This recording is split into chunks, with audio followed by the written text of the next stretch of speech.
و اینکه سوالاتون رو حتما بپرسید تو کامنت ها، حتما میپرسیم سوالا رو. و اینکه رضا جان سلام. سلام همه دوستان، صدای من داریم؟ بله صدای شما هست. خب یه دقیقه من میکروفون تصویرم باز کنم. تصویرم داریم الان فکر کنم، درسته؟ آره رضا، قبل از اینکه صحبتمون شروع بشه دوست دارم از خب میدونیم که تو الان تو تپسی کار میکنی و تپسی هم خب این روزا خیلی سر و صدا کرده و داره میترکونه. از فیچر مهمی که تو این مدت تو تپسی زدی که منم میدونم صحبت کن که بچه‌ها بدونن در واقع کی مهمونه برنامه‌مونه و اینکه بتونن یه دید بهتری داشته باشن که از تجربیاتت استفاده کنن. خب من در ابتدا خیلی خوشحالم که تو جمع شما هستم. خیلی ممنون که این وقت رو در اختیار من قرار دادین. امیدوارم که ارائه خوبی باشه و به نوعی بتونیم یه گفتگوی جذاب رو با هم دیگه داشته باشیم. درباره تپسی و این روزاش که تقریبا من خودم خیلی خوشحالم که این روزا رو داریم میگذرونیم. من اون موقع که جوین شدم به تپسی تازه روزای اولی بود که گل رنگ در واقع خریده بود و اومده بود مالک تپسی شده بود. اون اوایل که اومده بودیم خب خیلی برنامه ها اینا مشخص نبود، تا یکی دو ماهی هنوز مثلا خیلی از پلن ها اینا مشخص نبود، ولی خب تقریبا ماه دوم سوم بود که من به عنوان اولین تسک مهمم تو تپسی پروژه ریتن رایت رو انجام دادم که همون تخفیف همیشگی بازگشت به مبدأ هستش در واقع. و یکی از جذاب‌ترین قسمت‌های برنامه‌نویسی هم برای خودم همین تاثیرگذاری و دیدن تاثیر کار تو زندگی مردمه و به نوعی این پروژه واقعا خیلی جذاب بود. حالا در ادامه کار دیگه هم انجام دادیم، ولی خب این جزء اولین تجربه هم بود. و اگه موافق باشی بریم اسلایدها اینا رو شروع کنیم. بریم شروع کنیم. من یه سری اسلایدها اینا رو آماده کردم که تقریبا این سری کلیات رو بهتون بگم و شاید یه بخشایش کلیشه اینا باشه. سعی می‌کنم توضیحاتی که میگم در واقع اصل مطلب رو اونجا ارائه بدم و در کنارش همونطور که می‌دونیم ما قراره درباره کریر پس اندروید حرف بزنیم تو این ارائه. و معمولا وقتی که کسی ابتدای راه باشه میاد برای اینجور موارد میپرسه که من چی کار کنم، چی رو انتخاب کنم، آیا برنامه‌نویسی اندروید برم سمتش یا نه. و جواب من به اینجور سوالا هیچ وقت بله و خیر نیست. یعنی شما هیچ وقت نمیتونید انتخاباتون رو با بله و خیر از بقیه مشورت بگیرید. شما هر کاری و هر انتخابی وابسته به هر فردی میتونه انتخاب درست‌تر در واقع متفاوت باشه بر اساس اینکه چه فردی با چه ویژگی‌هایی و با چه شرایطی داره اون تصمیم رو میگیره.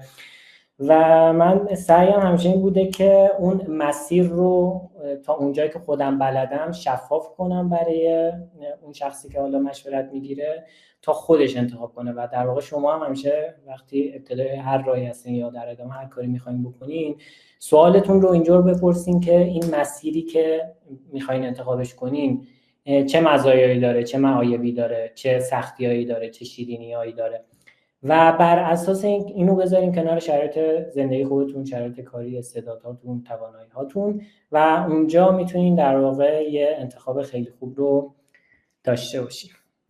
خب من الان اسلایدها رو بخوام شیر کنم. شیر اسلاید رو دارین الان؟ بله داریم. بله.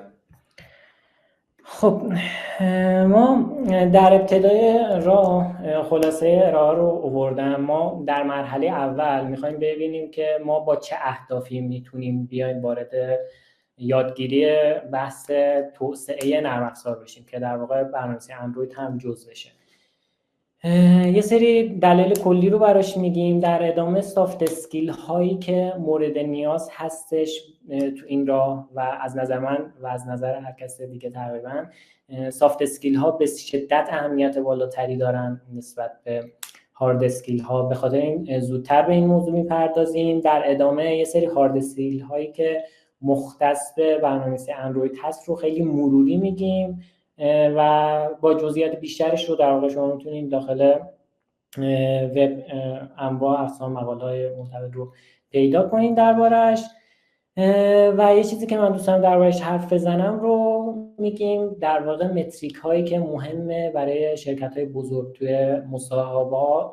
چه متریک هایی میسنجن وقتی شما به عنوان مسابقه شونده میرین داخل جلسه مصاحبه شرکت بزرگ؟ چه چیزهایی برای اون شرکت ها اهمیت داره و شما باید چه توانایی هایی داشته باشین که بتونین مصاحبه اونها رو قبول بشین.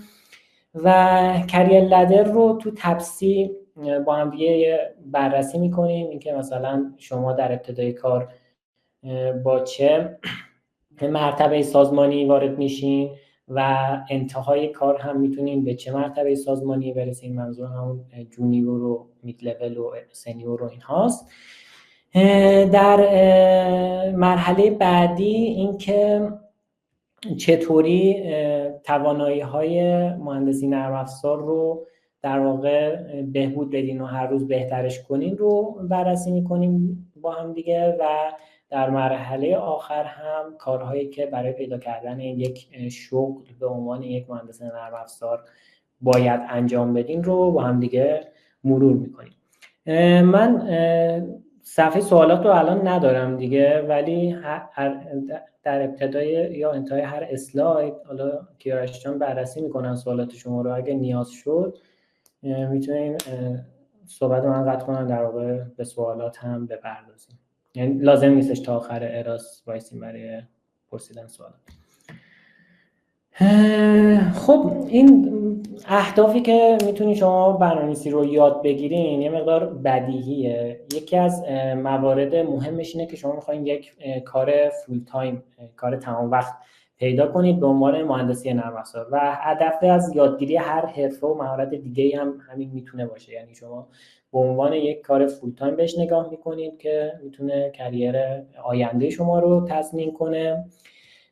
موردی که توی برنامه‌نویسی خیلی بولد هستش و تواناییش رو دارین بحث فریلنسری کار کردنه. یعنی اینکه شاید مثلا کار فول تایم شما برنامه‌نویسی نباشه، نمیدونم هر کار دیگه‌ای باشه و کنارش مثلا یک پروژه برنامه‌نویسی رو انجام بدین و بابت اون پروژه پول بگیرین، نه اینکه مثلا حقوق ماهیانه و اینها داشته باشین.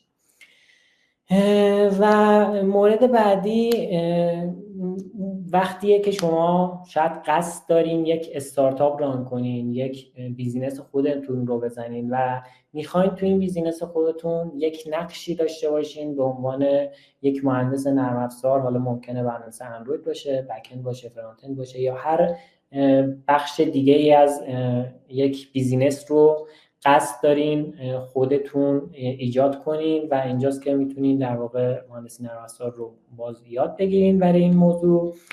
و شاید خیلی براتون مهمه که یک کاری داشته باشین که به نوعی ارزش آفرینی کنین و تاثیرگذار باشین رو زندگی مردم و این یکی از دلایلی میتونه باشه که بیاین تو این حوزه وارد بشین، چون ابداً درگیر روزمرگی نیستین، هر روز درگیر چالش‌های جدید هستین، هر روز در حال خلق ارزش هستین.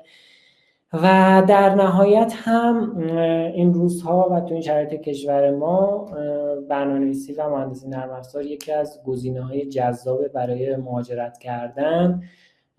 شاید دنبال بحث مهاجرت و اینها هم باشین و در واقع یکی از مواردی که خیلی راحته در واقع برای مهاجرت یادگیری همین برنامه‌نویسی و اپلای کاری برای شغل‌های مهندسی نرم افزار هستش. تو مرحله دوم میخوایم ببینیم که شما به عنوان مهندس نرم افزار چه سافت اسکیل هایی باید داشته باشین. این رو من به این دلیل تو این مرحله آوردم که شاید سافت اسکیل ها یه چیزایی هستن که یک مقدارش به استعداد ما هم وابسته هستش. یعنی شاید شما یک سری چیزایی رو باید باتون مچ باشه. ببین که آقا مثلا توی بحث برنامه‌نویسی درگیری با چالش ها و هر روز مسئله حل کردن یکی از ویژگی های این کاره و اگه شما کسی هستین که مثلا دوست داره کار روزمره انجام بده، احتمالاً فرد مناسبی برای این کار نیستین.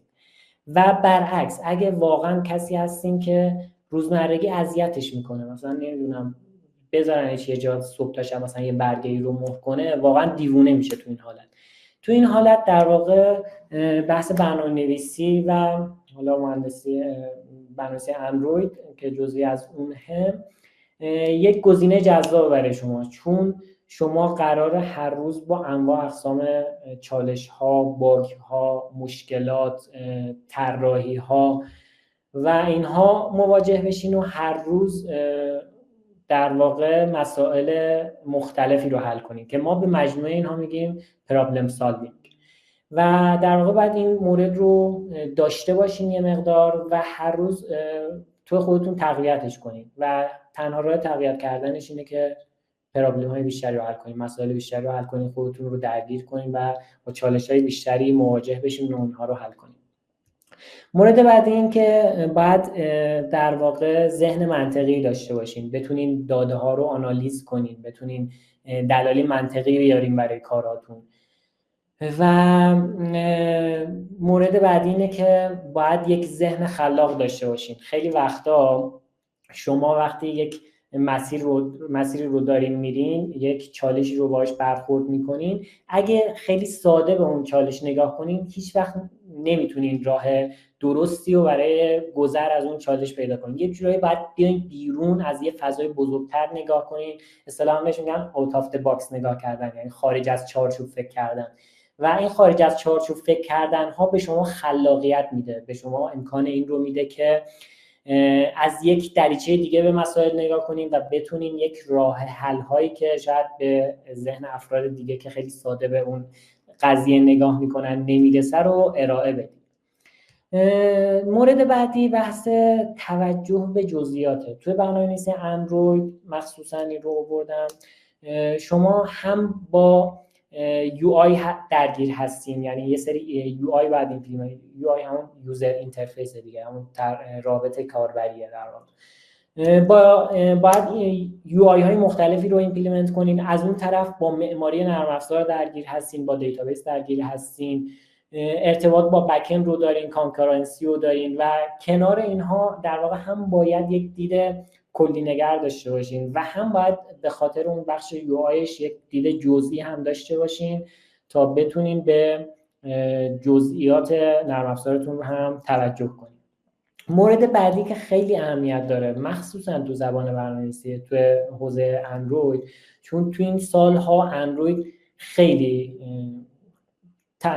تغییر کرده، یعنی شاید مثلا 2 سال پیش یه نفر رو بیارین که از اندروید خداحافظی کرده بیاد کدای الان رو ببینه اصلا متوجه نشه خیلی از چیزاشو و هر روز این اتفاق داره تکرار میشه، تکنولوژی‌های جدید میاد و تکنولوژی‌های قبلی رو دپلیکیت میکنه و شما باید فست لرنر باشین، باید بتونید خودتون رو سریع با تکنولوژی‌های جدید سازگار کنید و سریع اونها رو یاد بگیرین. در واقع شما لازم نیست همش ابزار رو یاد بگیرین، یه جایی باید یاد گرفت، اصطلاحاً میگن که یاد گرفتن رو یاد بگیرین.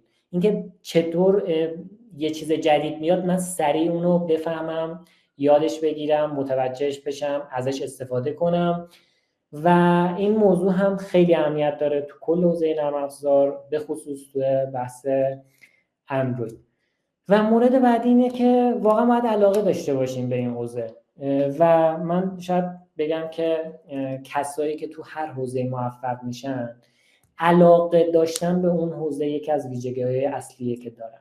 شما امکان نداره مثلا از یک کاری بدتون بیاد و اون کار رو خیلی خوب انجام بدین و توش پیشرفت کنین و مثلا به موفقیت تو اون حوزه شغلی برسید. و علاقه داشتن به این حوزه خیلی اهمیت داره و اینکه بدونین علاقه دارین به این حوزه یا نه راهی نداره جز اینکه بیاین واردش بشین، امتحانش کنین، با چالشاش مواجه بشین و بدونین که مثلا چجوریه، یعنی از نزدیک لمسش کنین و همون ابتدا میتونین خیلی سریع متوجه بشین که آیا به درد این کار میخورین، آیا برنامه‌نویسی اون کار مورد علاقه شما هست یا نه.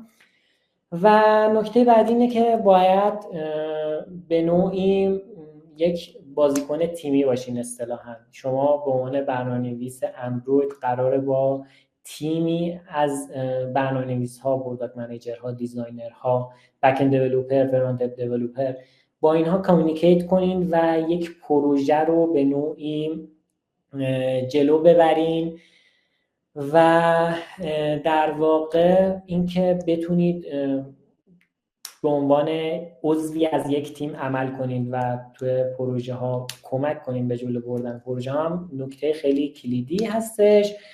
و نکته بعدی اینه که تقریبا یه مقدار بهش اشاره کردم تو بحث فست لرنرز، بحث کانتینیوس لرنرز، اینه که شما همواره باید به دنبال یادگیری باشین، هیچ وقت فکر نکنین یادگیریتون تموم شده و همواره اون تکنولوژی جدید که میاد رو به دنبالش باشین و بدونین که ترندهای جدید چیه، تکنولوژی‌های آینده چیه و به دنبال یادگیری و استفاده از تکنولوژی‌های جدید باشین.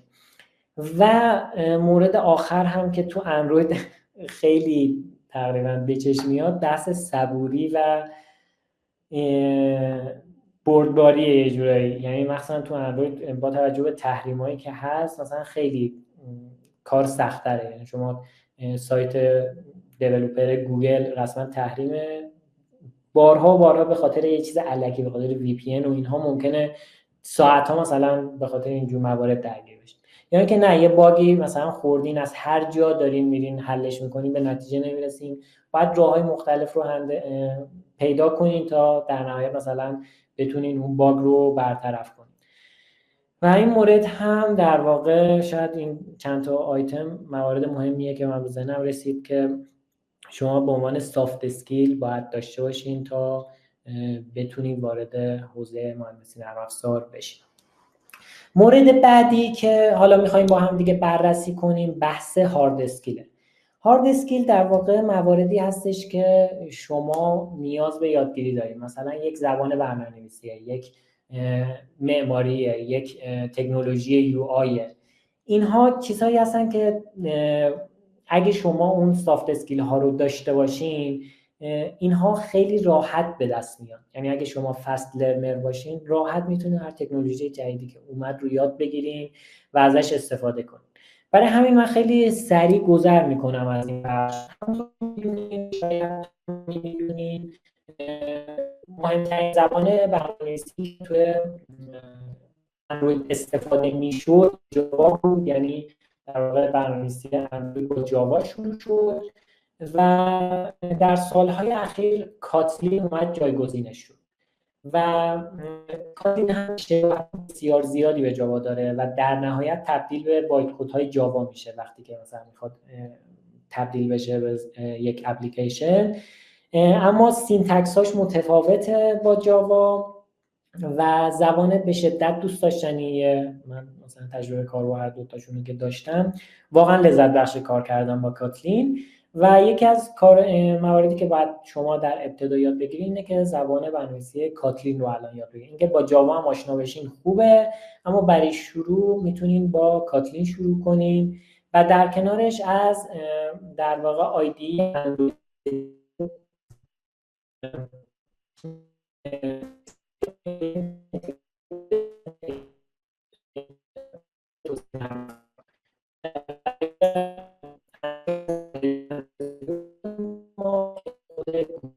پشتیبانی میکنه و از زبان برنامه‌نویسی کاتلین به نوعی داریم استفاده میکنیم. یه سری مباحث بیسیک و فاندامنتال و پایه‌ای برای برنامه‌نویسی اندروید هست، اونا رو باید شروع کنین یاد بگیرین. حالا بحث من اینجا حالا خیلی نمیخوام اشاره کنم، مثلا اکتیویتی ها، سرویس هاست و اینها رو وارد یه دوره برنامه‌نویسی اندروید بگیرین. دقیقاً اینا رو کامل بهتون توضیح میدم همون اول که چجوری یه اپلیکیشن بالا بیارین، چجوری یه صفحه مثلا ببینین، چجوری یه دکمه بذارین اونجا و انواع مختلف کارها که حالا مثلا تو دوره‌های مختلف برنامه‌نویسی اندروید میتونین باشون آشنا بشین. مورد بعدی ایمپلیمنت کردن UI UX. UI میشه یوزر اینترفیس، UX میشه یوزر اکسپریانس، در واقع رابط کاربری و تجربه کاربری. یعنی همون فایل های گرافیکی که در واقع UI دیزاینر ها بهمون میدن و ما اونها رو باید کدشون رو بنویسیم، ایمپلیمنتشون کنیم. که تو اندروید قبلا یک تکنولوژی از XML استفاده میشد، در واقع اسمش اندروید ویو بود که الان دپریکیت شده و تکنولوژی جت پک کامپوز جایگزینش شده و ما توی تپسی هم تقریبا داریم آخرین قدم ها برای تبدیل شدن به تبدیل یو آیمون به جت پک کامپوز رو داریم انجام میدیم. یه سری کارهای دیتابیس منیجمنت هست که تو اندروید دیتابیسی که استفاده میشه SQLite هست و ORMی که استفاده میشه رومه، در واقع خیلی کاربرد داره الان. اینها رو میتونین یاد بگیرین و یک کی ولیو دیتابیس هم داره. احتمالاً برنامه‌نویس در واقع مهندس نرم افزار که دارین میخونین با این مفاهیم آشنا هستین که همون شیر پرفرنسز هستش که مثلا یه سری داده ها رو به صورت کی ولیو ذخیره میکنه. مورد بعدی API اینتگریشن ها و نتورکینگ هستش که مهمترین چیزی که در واقع استفاده میشه رتروفید، یک کتابخانه رتروفیده برای HTTP کال هاست و بقیه موارد رو حالا خیلی مهم نیستن، یعنی میتونید در ادامه یاد بگیرید، ولی رتروفید اون ابتدا خیلی اهمیت داره و باید باش آشنا بشین. بحث دیپندنسی اینجکشن و آرکیتکچر این یه مقدار مبحث پیشرفته تریه، یعنی یه ذره بعد وارد حوزه اندروید شده باشین، بعدش میتونین این مفاهیم رو هم باش کار کنین. در واقع البته معماری رو خوبه بگیرین و احتمالاً دوره‌هایی که برای اندروید هستش، حالا اشاره میکنم از کجا دوره ببینین، این موارد رو بهتون آموزش میدن که مهمترین معماری که استفاده میشه تو اندروید NVVM به همراه کلین آرکیتکچر، یعنی دو تا جنس نزدیک به همه و کنارش برای دیپندنسی اینجکشن هم از فریمورک های دگر، هیلت و کوین استفاده میشه. اینا رو حالا لازم نیست دقیقاً بدونین چیه الان، صرفاً سر اینکه آشنا بشین با اسمشون. بحث‌های پرفورمنس اپتیمیزیشن، بهینه کردن در واقع عملکرد اپلیکیشنتون اهمیت داره و کنارش باید شما توانایی تستینگ و دیباگینگ داشته باشین، لاگ بذارین و بتونین برای اپلیکیشنتون تست بنویسین. اینها هم باز یه مقدار مباحث پیشرفته تر میشه، من برای همین یه مقدار با سرعت بیشتر از اینها میگذرم. و مورد بعدی که اهمیت داره اینه که با گیت بتونین کار کنین. اگه تا الان نمیدونین گیت چیه، حتما برین سراغش یاد بگیرین. شما به عنوان هر توسعه در واقع هر دیولپری، هر توسعه دهنده نرم افزاری باید با گیت آشنا بشین، باید بتونین باهاش کار کنین. گیت در واقع یک ورژن کنترله، یعنی شما اون هیستوری توسعه نرم افزارتون رو داخل گیت ذخیره میکنی. این که من الان مثلا یه کدی زدم، اگه بخوام برگردونم به مرحله قبل باید چی کارش کنم؟ اگه مثلا یه سال دیگه خواستم برگردم به نسخه مثلا 5.02 که مثلا تو کافه بازار منتشر کردم، اینو مثلا از کجا باید گیر بیارم؟ این گیت هستش که در واقع به شما کمک میکنه این کارها رو انجام بدین. و در نهایت هم بحث خروجی گرفتن و ساین کردن اپلیکیشن، اینها هم خیلی ساده میتونید با سرچ گوگل و اینها بهش برسین و من تقریبا از اینجا هم عبور میکنم. اما این بخش هارد اسکیل خیلی مفصل تره، مخصوصا تو اندروید موارد خیلی زیادی هست برای یادگیری که شما تو گوگل سرچ کنین اندروید دیولپمنت رودمپ، اون رودمپ رو بهتون میده که دقیقاً از کجا شروع کنین، به کجا برسین، چیا رو یاد بگیرین و مرحله به مرحله اون مواردی که باید به عنوان هارد اسکیل، به عنوان برنامه‌نویس اندروید بلد باشین رو براتون آورد. من صرفاً خواستم یه آشنایی کلی. مورد بعدی اینه که شما یکی از اهداف بزرگتون تو برنامه‌نویسی اندروید اینه که بتونین خودتون رو به شرکت‌های بزرگ برسونین و بتونین مصاحبه شرکت‌های بزرگ رو قبول بشین و کنار این من 3 تا مزیت مهم میبینم توی کار کردن تو شرکت بزرگ. یکیش اینه که شما با یک تیم بزرگ کار میکنید و میتونین از هر کدوم از اینها یاد بگیرید و به معنای واقعی کار تیمی رو تجربه کنید تو شرکت بزرگ. شاید مثلا شرکت کوچیک این ویژگی رو نداشته باشه، مثلا شاید برین یه جایی کلا یه توسعه دهنده اندروید داشته باشه، ولی مثلا یه شرکت دیگه هستش مثلا 5 تا اندروید دیولپر داره، 10 تا داره، مثلا تپسی در 16 تا اندروید دیولپر داره و شما میتونین از تک تک این آدم‌ها یاد بگیرین و به معنای واقعی کار تیمی رو توشون تجربه کنین. مورد بعدی که کار کردن مزیت خیلی مهمی حساب میشه کار کردن تو شرکت بزرگ اینه که شما با یک پروژه‌ای که تو اسکیل بالا داره ران میشه مواجه میشین و متوجه میشین که یک پروژه تو این اسکیل چجور توسعه پیدا میکنه، چجور از چه تکنولوژی استفاده میکنه، چه معماری داره و این هم خیلی اهمیت داره که شاید مثلا هر جایی نتونین تجربهش کنین. و مورد بعدی هم تقریبا بحث حقوق و دستمزد و این هاست که تقریبا تو شرکت‌های بزرگتر به میزان قابل توجهی بهتره و شما به عنوان مهندس نرم افزار تو ایران اگر مثلا یا حتی تو خارج اینه که در واقع خودتون رو آماده کنین که تو مصاحبه هایی که انجام میدین شاید فرصتش رو پیدا کنین تو این شرکت بزرگ برای اینها آماده کنین. و بنابراین من خواستم اینجا یه سری متریک هایی که مهمه تو این شرکت ها براشون و بهش توجه میکنن رو اینجا براتون لیست کنم. مورد اولی که توجه میشه بهش اینه که شما چقدر با مباحث اولیه و پایه‌ای مهندسی نرم افزار آشنا هستین. شما به عنوان مهندس کامپیوتر 2 تا درس خیلی مهم دارید. یکی درس دیتا استراکچر که همون درس ساختمون داده میشه، یکی هم درس الگوریتم. تقریبا امکان نداره شما یک شرکت درست حسابی برین و تو مصاحبه از این 2 تا درس ازتون سوال نپرسن و اینها رو حتما خیلی جدی بگیرین و حتی دوره‌های پیشرفته، دوره‌های یوتیوب و اینها هم برین دربارش ببینین. حالا میگم یه چند تا رو خودم معرفی میکنم. بحث آرکیتکچر معماری نرم افزار به شدت مهمه، مخصوصا توی اندروید.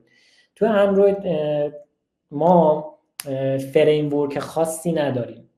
در واقع فریم ورک یعنی چارچوب. مثلا توی بک اند لاراول فریم ورک زبان برنامه‌نویسی پی‌اچ‌پی و این فریم ورک به شما کمک میکنه مثلا دیتابیستون رو منیج کنین، معماریتون رو بنویسین، یعنی یه قالب آماده میاد در اختیار شما میذاره و معماریش مشخصه، ارتباط با دیتابیسش مشخصه، ایمپلیمنت یوآیش مشخصه.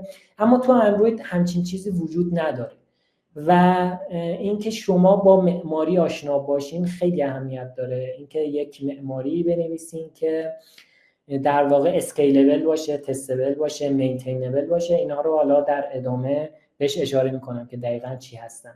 و بحث آبجکت اورینتد پروگرامینگ، در واقع زبانهای شیگرا، زبانهای مثل کاتلین، جاوا، سی پلاس پلاس، اینا در واقع زبانهای شیگرا هستن که احتمالاً باهاش آشنا هستین. یه سری کانسپت اولیه داره، باید با اونها آشنا بشین. اصول سالیت هستش، اینها رو باید بدونین و این مورد رو در واقع پای ثابت مصاحبه‌های نرم افزاری توی هر زمینه توسعه نرم افزار هست که اندروید هم در واقع جزوش حساب میشه. مورد بعدی بحث کد کوالیتیتونه. در واقع شما وقتی که با یک تیم مثلا 10 نفره دارین کار میکنین، این که یک کد تمیز بنویسین، کدتون خوانا باشه، کدتون افیشنت باشه، از بست پرکتیس ها استفاده کنین خیلی اهمیت داره. و اینکه شما چقدر آشنا هستین با این بست پرکتیس ها. در واقع بست پرکتیس ها یه سری الگوهایی هستن که در واقع همه جا استفاده میشه و شما باید اونها رو بشناسین و از اونها توی کدتون استفاده کنین تا یک نفر دیگه که شاید مثلا از یه شرکت دیگه میاد وارد شرکت شما میشه راحت بتونه کدتون رو بخونه، راحت بتونه توسعه بده و این مورد هم خیلی اهمیت داره. مورد بعدی بحث پرابلم سالوینگ مثلا توی تپسی یک مرحله مصاحبه الگوریتمی داریم و مهمترین هدفمون از برگزاری این مرحله از مصاحبه سنجیدن بحث همین حل مسئله و همون پرابلم سالوینگ و توانایی های پرابلم سالوینگ اون شخص هستش که کنارش ما یه سری از همون سوالات دیتا استراکچر الگوریتم میپرسیم، اما هدفمون اینه که ببینیم که توانایی های حل مسئله اون شخص تو چه سطحی قرار داره. بحث بعدی سیستم دیزاین و آرکیتکچر. این که آرکیتکچر رو تقریبا بالاتر بهش اشاره کردم، اما اینکه شما یک پروژه بزرگی بهتون میرسه، باید بتونین این رو به مسائل کوچیک‌تر بشکنین، باید بتونین اون رو تجزیه تحلیل کنین و یک دیزاین خوب و یک معماری اسکیلبل براش بنویسین رو پیاده سازی کنین. این حالا یه ذره پیشرفته تر میشه، مثلا برای یادگیری اینها مثلا باید پروژه بزرگتر رو بخونین، کد بقیه رو ببینین و حالا در ادامه مسیر یه مقداری از اینها. بحث اپتیمایزیشن اپلیکیشن، در واقع اینکه اپتون چقدر بهینه کار میکنه، چقدر مثلا یک سوتی تو کدتون ندین که سی پی یو رو کلا اشغال کنه و دیگه مثلا اپتون کار نکنه، ANR بخوره. ANR مثلا میشه اپلیکیشن نات ریسپاندینگ، یعنی موقعی که مثلا اپتون گیر میکنه میگه که دیگه نرم افزار پاسخی نمیده و مجبوری مثلا اپتون رو ببندید. مثلا اگه یه کد بدی زده باشین ممکنه این اتفاق بیفته برای اپتون. اینکه چجور مموری رو دارین استفاده میکنین و استفاده بهینه از سی پی یو مموری خیلی اهمیت داره و حالا یه سری تاپیکات تو اندروید هم هستش که مربوط به این حوزه میشه و اونها رو باید یاد بگیرین. مورد کد اسکیلبل، تستبل و مینتینبل رو بالاتر بهش اشاره کردم، اما اینجا جزئیاتش رو بخوام بگم اینه که شما دارین داخل یک شرکتی کد میزنین که هر لحظه داره توسعه داده میشه، هر لحظه یه فیچری رو مثلا میان میزنن و مثلا 2 ماه بعد میگن که خب ما این فیچر رو نخواستیم. خیلی روتین اتفاق میفته تو اینجور شرکت ها و ممکنه یه فیچر دیگه رو بزنن که مثلا تا 5 سال بخواد تو کد بمونه. این که شما به عنوان توسعه دهنده راحت بتونین مینتین کنین، در واقع مینتین کردن چه نگهداری کردن، و بتونین راحت تست بنویسید کدتون. تست نویسی تو اندروید هم به شدت اهمیت داره، چون خیلی وابسته است به اون معماری که شما براش انتخاب میکنین و اگه معماری درستی نداشته باشین تست اتومات هم نمیتونین برای اپتون بنویسین. و بحث منتین کردن و اسکیلبل بودن اپ هم به شدت اهمیت داره. مورد بعدی که سنجیده میشه حالا در طی مصاحبات سگانی که مثلا تو تپسی ما 3 مرحله داریم، همونطور که یه مرحله‌شو که اشاره کردم مرحله الگوریتم هستش که فوکوسش و تمرکزش روی بحث پرابلم سالوینگ. مرحله بعدی تکنیکال اسکیل های مربوط به اندروید رو میسنجیم و مرحله آخر هم مرحله کالچر فیت هست. اینکه شما مثلا این مرحله تو خیلی از شرکت ها به عنوان مرحله HR ازش یاد میشه، یعنی مثلا هیومن ریسورس نیروی منابع انسانی میاد این مرحله برگزار میکنه، اینکه شما سافت اسکیلتون تو چه لولیه، کامیونیکیشن تو چه لولیه، رفتارتون چه جوریه، چه مشکلاتی ممکنه با افراد بخورین، چه مشکلاتی ممکنه تو این شرکت داشته باشین، چطور میتونین اونها رو حل کنین، بحث تیم ورکتون چه جوریه، دیسیژن میکینگتون چه جوریه، چه جور تصمیم میگیرین، چه جور به مسائل فکر میکنین، چه جور با افراد ارتباط برقرار میکنین. اینها خیلی اهمیت داره و به نوعی تو مرحله سوم ما اینها رو میسنجیم. و مرحله بعدی و مورد بعدی که اهمیت داره تکنیکال پروفیشنسیه، در واقع همون بحث‌های تکنیکالی که تو اندروید هست. من حالا تو قسمت هارد اسکیل اشاره کردم بهشون که جزئیات خیلی زیادی داره، موارد خیلی زیادی هستن، تیکه تیکه اینها رو باید یاد بگیرین، مرحله به مرحله باشون آشنا بشین و هر چقدر عمیق‌تر اینها رو بدونین در واقع نکته مثبت‌تریه برای این موضوع. و این مورد بعدی اینه که چقدر خودتون رو با تکنولوژی های ترند به روز نگه میدارین و همیشه در واقع سوال از تکنولوژی های به روز تو شرکت های بزرگ جزء ارکان اصلی مصاحبه هستش. و مورد آخرم همون کالچر فیته که بالاتر یه جورایی بهش اشاره کردم، اینکه با ارزش های این شرکت چقدر فیت هستین شما، چقدر میتونین داخل این شرکت مثلا شاید شما یه طرز فکر دیگه داشته باشین، این شرکت به یه شکل دیگه فکر کنه. و این موارد کالچر فیت و فرهنگی و اینها هم یکی از مواردی است که سنجیده میشه تو این مصاحبه. من لدر سافر انجینیر رو تو تفسیر هم خواستم اینجا بهتون بگم، یه دیدی پیدا کنین که شما با چه لدری میتونین وارد بشین و با چه لدری میتونین در واقع به انتها برسین. خیلی خلاصه میگم، لدر اول تالنتیه، کسی که در واقع هیچ شاید دانشی نداشته باشه تو اون حوزه، صرفا استعداد خاصی داره، مثلا مهندس نرم افزار با یک درس در واقع مثلا دانشجوی مهندسی نرم افزار توی دانشگاه خوبه، مثلا معمولا اینجور افراد رو میگیریم، مثلا سکوپ شریف و اینها.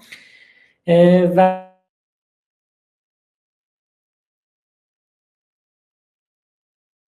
شده یه سری مرحله بعدی اکسپرته که تا حد خوبی در واقع تکنیکالی جلو رفته تو اون زمینه و با داشتن سوپرویژن یه نفر که مثلا بالا سرش باشه میتونه تسکای بزرگ رو هم انجام بده و پروژه‌های بزرگ رو هم توش مشارکت کنه. مرحله بعدی سنیور اکسپرته، یعنی کسی که نیاز به سوپرویژن خاصی نداره، میتونه خودش به تنهایی یک پروژه بزرگ رو اون کنه، مسئولیتش رو بپذیره، جلو ببره، مشکلاتش رو حل کنه، چالشاش رو برطرف کنه، سیستم خوب براش دیزاین کنه و نیاز به کمک خاصی در واقع نداره یک شخص سنیور اکسپرت. مرحله بعدی تیم لید هست، کسی که در واقع اینجا همون سنیور اکسپرته اما با آدم ها هم درگیره، یعنی بحث پیپل منیجمنت رو داره، یک سری افراد رو منیج میکنه، تیم ها رو جلو میبره. و لیول های بعدی، حالا یه سری لیول ها هستن که تو همین بحث پیپل منیجمنت و اسکوپ کاریشون بزرگتر میشه، تیم های بزرگتری رو لید میکنن که به ترتیب میشه سنیور تیم لید، مرحله بعدی منیجر، بعدش سنیور منیجر، دیرکتور، وی پی و در نهایت سی تی او هستش که در واقع هد تکنیکال شرکت رو بهش میگیم سی تی او. من یه مقدار باز سریعتر پیش میرم که بتونیم سوالات رو هم داشته باشیم. مورد بعدی که میخوام بهش اشاره کنم اینه که شما چجوری باید همواره خودتون رو بهتر و بهتر کنید تو زمینه مهارت‌های مربوط به سافر انجینیرینگ. اولین حرکت اینه که باید جاهایی که ضعف دارین رو مشخص کنین، یه چک لیست برای خودتون آماده کنین و مثلا اون رودمپ رو بیارین جلو خودتون بذارین، ببینین که از این مواردی که هستش چیا رو بلد نیستین، چیا رو باید یاد بگیرین و تو مرحله بعدی باید یک پلن برای این بچینین، یک هدف شورت ترم براش بذارین، هدف کوتاه مدت و یک هدف بلند مدت که بگین من تو کوتاه مدت باید این موارد رو یاد بگیرم، این موارد خیلی اهمیت بالاتری داره، مثلا اینها رو باید سریعتر یاد بگیرم.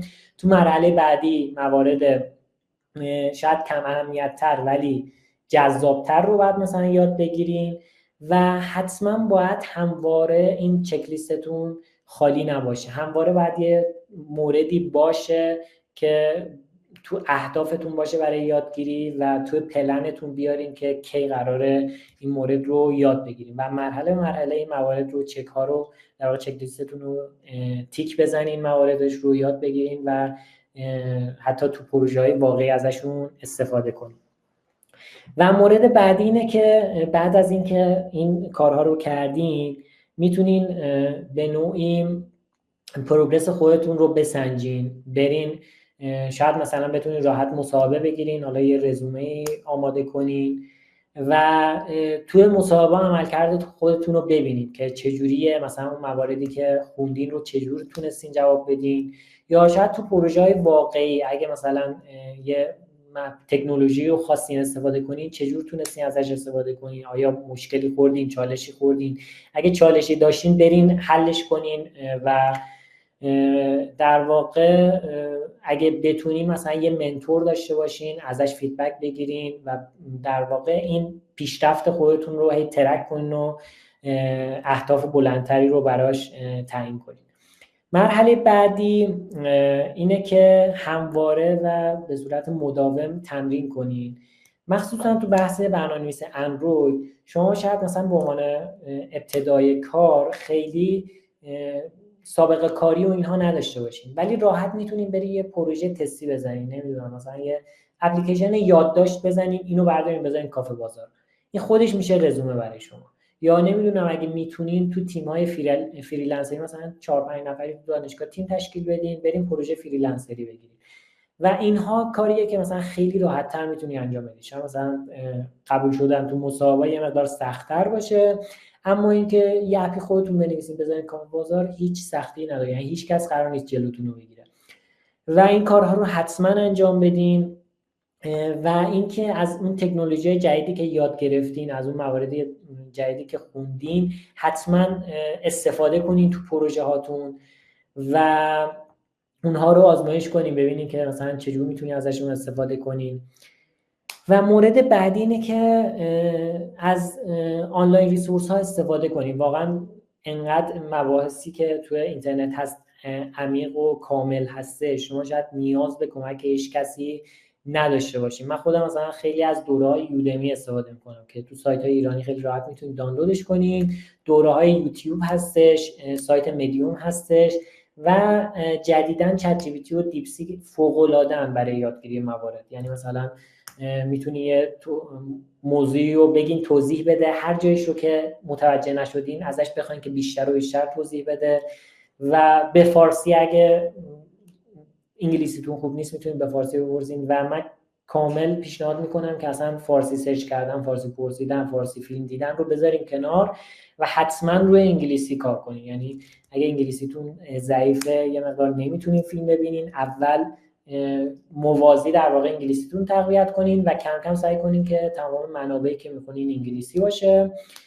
و بحث بعدی که یه مقدار توی بحث سافت اسکیل ها بیشتر نمود پیدا میکنه بحث اکتیو لیسنر بودنه. این که شما به افراد توجه کنین، بهشون گوش کنین و ببینین اون فیدبک هایی که بهتون میدن چی هستن و خودتون رو در واقع تو اون زمینه ها پیشرفت بدین و به دنبال فیدبک گرفتن از بقیه باشین تا بتونین توی بحث‌های سافت اسکیلی هم پیشرفت کنین.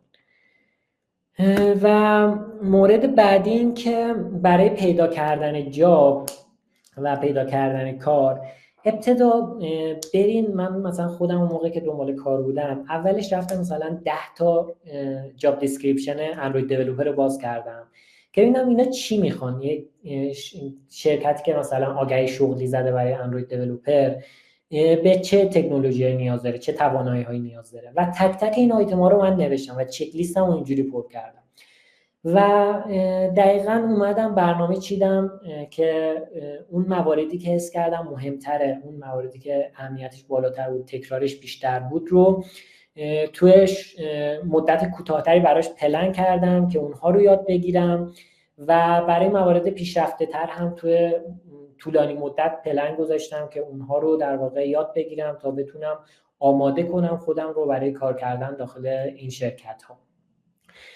و مورد بعدی اینه که همواره که دارین خودتون رو آماده میکنین و چیزای جدید میگیرین، یاد میگیرین، توی لینکدین، توی گیت هاب و اگه تونستین توی مدیوم فعال باشین.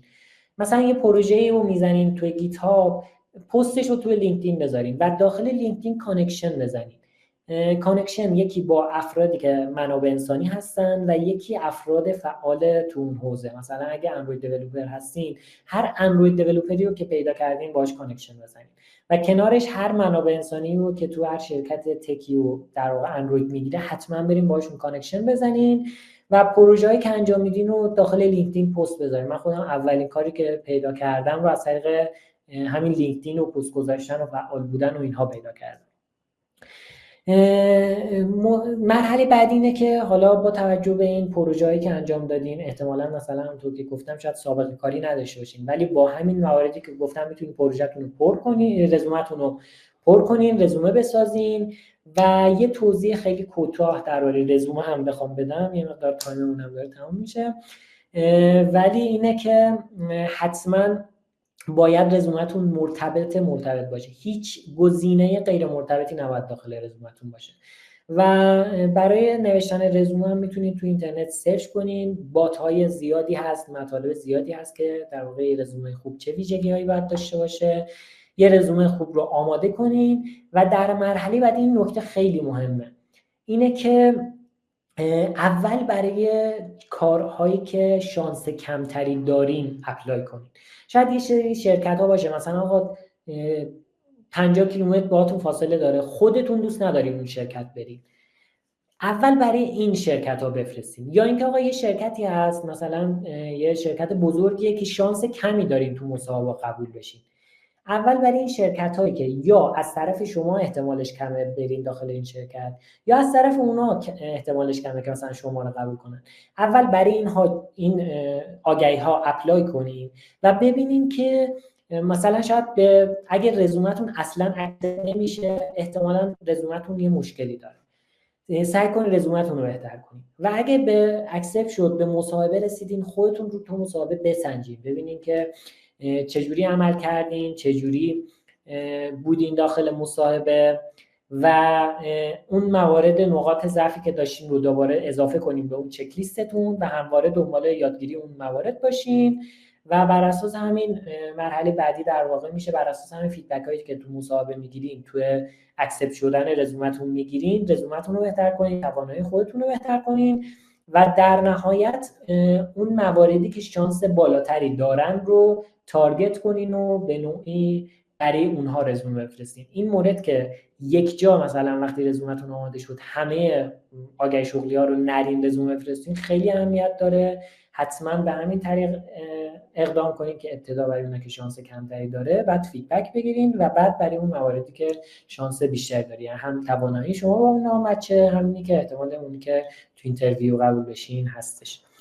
و من تقریبا بحثم تموم شد. فقط برای بحث حقوق و دستمزد من گزارش جاب ویژن رو اینجا آوردم که این گزارش ابتدای امساله، ولی طبق چیزی که من میدونم اعداد خیلی یه تفاوت خیلی قابل توجه اینجا داره. من صرفا آوردم اینجا، ولی خب این رو هم میخوام اشاره کنم که میانگین حقوق جونیور فکر میکنم از 18 تا 25 بتونه یک جونیور الان راحت کار پیدا کنه، کسی که در واقع ابتدای کاره، اما با موارد یعنی میتونه یه اپ رو توسعه بده ولی به نوعی قبلا جای بزرگی کار نکرده، این شخص جونیور حساب میشه.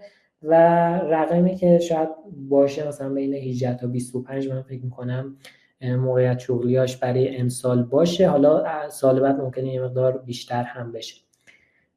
برای مید لول هم اینجا عدد 28 رو به عنوان میانه آورده، ولی من فکر کنم از همون وابسته به شرکت هاست دیگه، در واقع شاید مثلا از همون 30 تومن تا 50 تومن مثلا رنجی باشه که برای برنامه‌نویس مید لول در نظر گرفته میشه. و برای برنامه‌نویس سنیور هم از رنج 55 تومن تا حتی 100 تومن و اینها هم یه رقمایی هستش که در واقع امسال من فکر میکنم برنامه‌نویسای تو این حوزه دارن دریافت میکنن.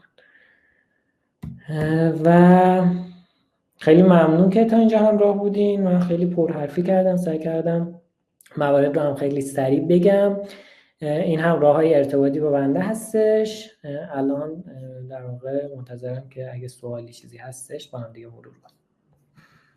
ممنون رضا جان، مرسی از ارائهت. من پاورپوینت رو آپلودش هم میتونی بکنی اینجا تو فایل‌ها، ولی حالا واسه ما اگر بفرستی حتما تو کانال میذاریم. بریم سراغ سوالایی که بچه‌ها پرسیدن. خب یه سری سوال پرسیدن بچه‌ها که آقا چجوری فست لرنر باشیم. یه سری سافت اسکیل بهش اشاره کردی که خب مثلا نمیدونم صبور باشیم و نمیدونم خلاق باشیم و فست لرنر باشیم و اینجور چیزا، چجوری میتونیم اینا رو بهترش بکنیم؟ برای یادگیری من شاید بهتون بگم که ما آدما هیچ چیزی رو بهتر و یعنی در واقع بهترین روش برای یادگیری اینه که مثال ببینیم، اینه که ببینیم که مثلا اون تکنولوژی که در واقع استفاده شده بقیه ازش چجور استفاده کردن و یادگیری با مثال شاید ساده ترین و میانبرترین راه باشه برای یادگیری. من خودم مثلا یه چیزی رو که میخواستم یاد بگیرم اول میرفتم میدیدم که اون مثلا چیه، فرضاً یه چیزی میشنیدم MVVM یه کلید بود، من هیچی ازش نمیدونستم. اول میرفتم میدیدم که این چیه، اصلا تو چه حوزه‌ایه، قراره چیکار کنه، چجور به من کمک میکنه. و وقتی که اینو میفهمیدم که MVVM مثلا یه معماریه، کمک میکنه که مثلا شما بخشای مختلف نرم افزار رو از هم دیگه جدا کنی. و در کنار اون مرحله بعدی میرفتم سعی کردم یه مقاله اولیه بخونم ازش، یه مثال خیلی کوچیک، یه مثالی که صرفاً به اون اجزای اصلیش رو داشته باشه. و مرحله بعدی میرفتم یه دوره‌ای رو میدیدم که مثلا از این معماری MVVM داخلش استفاده کرده و مرحله بعدی اون دوره رو میدیدم، سعی میکردم اون موارد رو پیاده سازی کنم و در مرحله آخر میرفتم کد گیت هاب میدیدم ازش. آقا مثلا من 5 تا تکنولوژی یاد گرفتم تو اندروید، مثلا MVVM، هیلت، نمیدونم رتروفید، نمیدونم جت پک کامپوز، این 4 تا کلید واژه رو سرچ میکردم تو گیت هاب که ببینم چه پروژه‌ای هستش که از این 4 تا تکنولوژی استفاده کرده و میرفتم تک تک آیتماش رو میخوندم، میدیدم که این MVVM مثلا با هیلت چجوری کنار هم دیگه استفاده شدن، جت پک کامپوز کنار این معماری چجوری استفاده شده. و بهترین راه یادگیری برای آدما اینه که مثال ببینن که اینها کنار هم چجور در واقع قرار میگیرن و کسایی که این کار رو انجام دادن به چه طریقی انجام دادن. اینو من فکر میکنم شاید راه درستی باشه براش. مرسی رضا. یه سوالی که یکی از بچه‌ها پرسید، خب ما تو اپلیکیشن‌هایی که الان داریم گوشیامون استفاده می‌کنیم انگار به یه سریاشون میگن وب اپلیکیشن. حالا اگر گوشیمون اندروید باشه یه سریاش اندروید، یه سریاش وب اپ. تفاوت اینا با هم چیه و چه زمانی میریم سراغ اندروید، چه زمانی باید وب اپ بنویسیم؟ نگاه کن، ما اصطلاحاً این اندروید دیولپری که در واقع من توضیحش رو دادم بهش میگیم اپ نیتیو.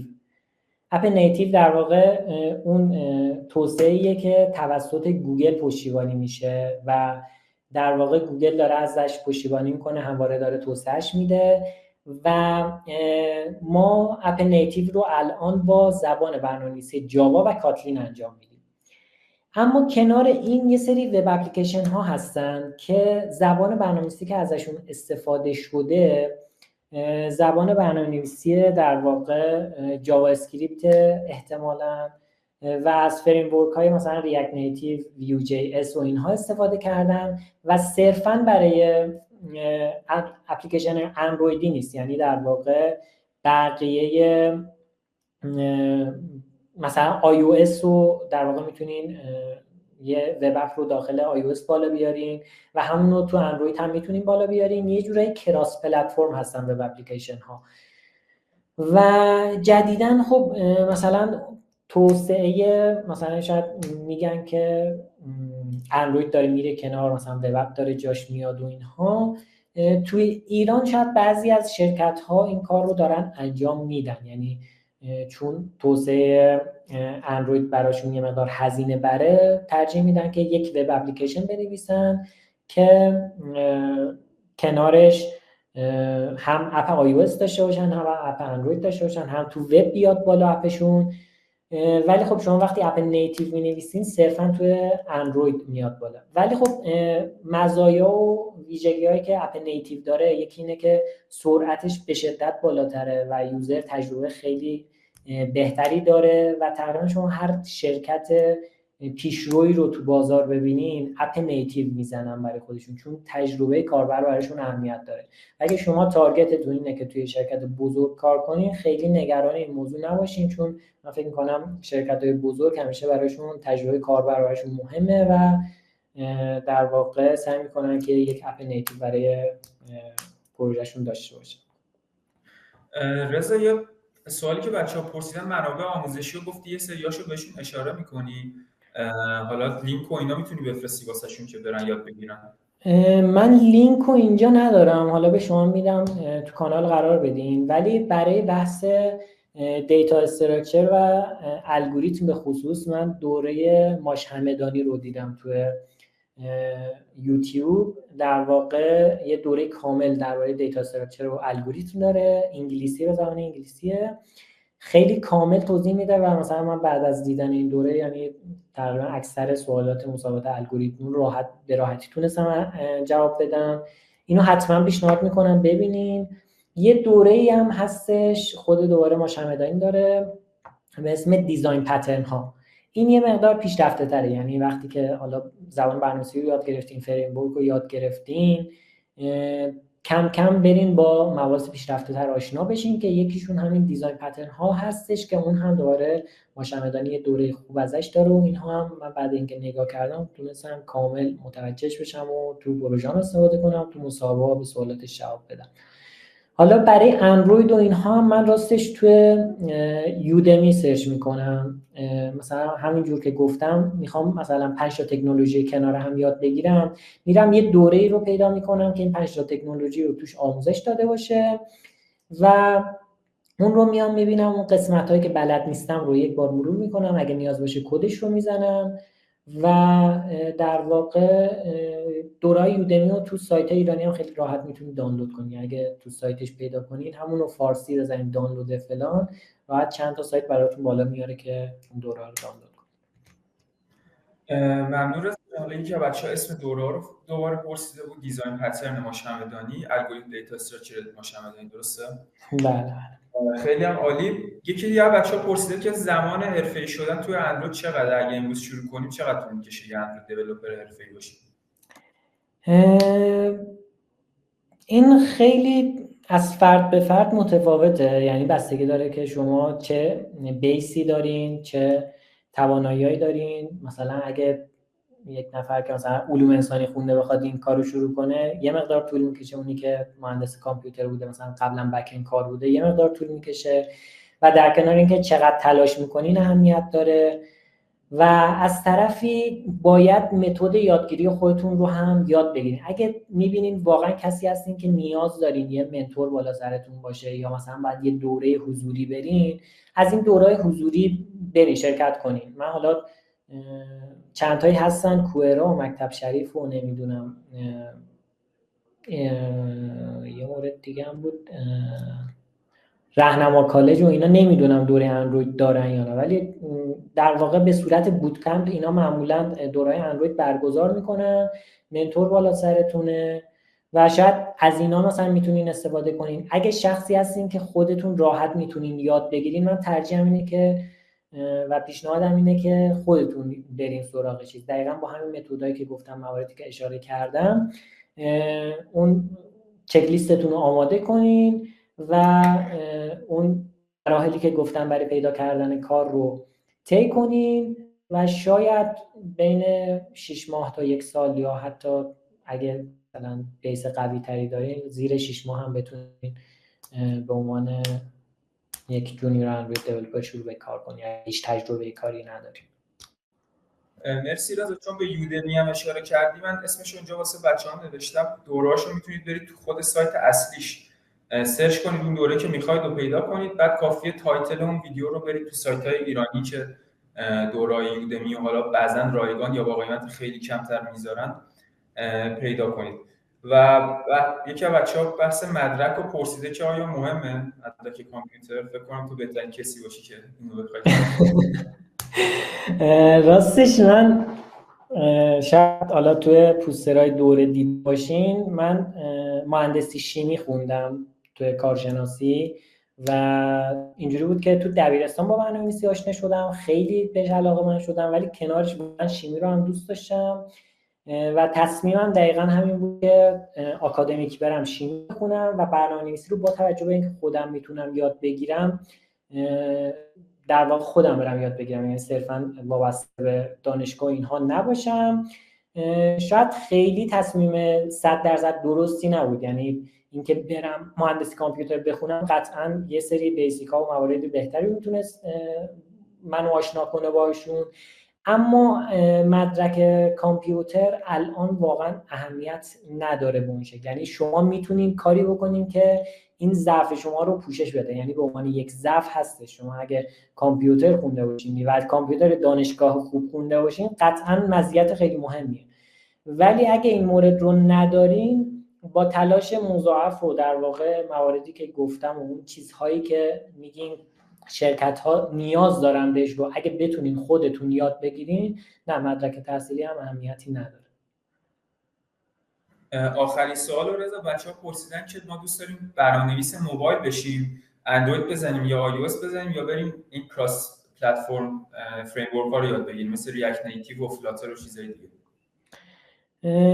ببین بستگی داره اولا که هدفتون چی باشه. یک جورایی مثلا برنامه‌نویس iOS واقعا تو ایران یه مقدار کمه، با توجه به اینکه تحریمایی که وجود داره اصلا برنامه iOS شرکت‌ها بتونن بنویسن هم تو اپ استور نمیتونن بذارن و در واقع iOS هم اینجوریه که تنها راه دانلود اپلیکیشنش همین اپ استور و یه سری مارکت‌های ایرانی هستن که اونها هم پولی ان و اینها. یه مقدار مارکتش خیلی کوچیکه تو ایران. اگه هدفتون کار کردن تو ایرانه، شاید برای شروع و انتخاب کار اولیه iOS انتخاب خوبی نباشه. برای اندروید هم تقریبا یک جورای اوضاع از iOS خیلی بهتره. مثلا یه سری شرکت هایی که میخوان اپ اندروید داشته باشن ولی خب مثلا خیلی حقوق بالا نمیخوان بدن، واقعا تعدادشون زیاده که میرن برنامه‌نویس جونیور استخدام میکنن، کسی که بتونه یه اپلیکیشن رو واقعا بالا بیاره ولی صرفا سابقه کاری نداره. و این رو من به شدت زیاد دیدم، یا شاید حتی تو اندروید با توجه به اینکه مبلغ مثلا هزینه بالایی داره واقعا توسعه اپلیکیشن اندروید، اون موقعیت شغلی‌های جونیورش واقعا خوبه. و کراس پلتفرم ها هم یه مقدار فلاتر خیلی قبلا مثلا زامارین بودش و کنارش بعدش ریاکت نیتیو اومد و بعدش فلاتر اومد. الان هیچ کدومشون به اون شکل دنبال نمیشه. الان فلاتر یه ذره اوضاعش بهتره ولی در کنارش الان کاتلین مالتی پلتفرم هم داره میاد که اون هم کراس پلتفرمه، دقیقاً همون برنامه‌نویسی اندروید با یه سری تفاوت کوچیک. میتونین خروجی iOS ازش بگیرین، خروجی وب ازش بگیرین. هنوز استیبل نشده ولی میگن که احتمالاً آینده مالتی پلتفرم ها دست همین کاتلین مالتی پلتفرم باشه. یعنی یه جوری شما میتونین با اندروید شروع کنین، کاتلین رو یاد بگیرین و در کنارش به سمت کاتلین مالتی پلتفرم هم برین. و این رو هم بگم که من شرکت بزرگی رو نمیبینم و تو ایران خیلی نمیشناسم که کلاس پلتفرم زده باشه اپاش رو. در واقع شرکت بزرگ اکثرا دارن اپ اندروید نیتیو میزنن و فلاتر رو بیشتر برای پروژه فریلنسری و اینها دارن استفاده میکنن. اگه هدفتون صرفا پروژه فریلنسریه، فلاتر شاید گزینه بهتری باشه. مرسی رضا، ممنون از اینکه وقت گذاشتی، ارائهت عالی بود.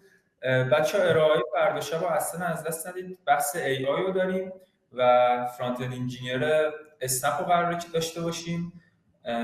فردا شب ساعت 7 منتظرتون هستیم. مرسی که تا اینجا همراه ما بودید. ممنونم رضا.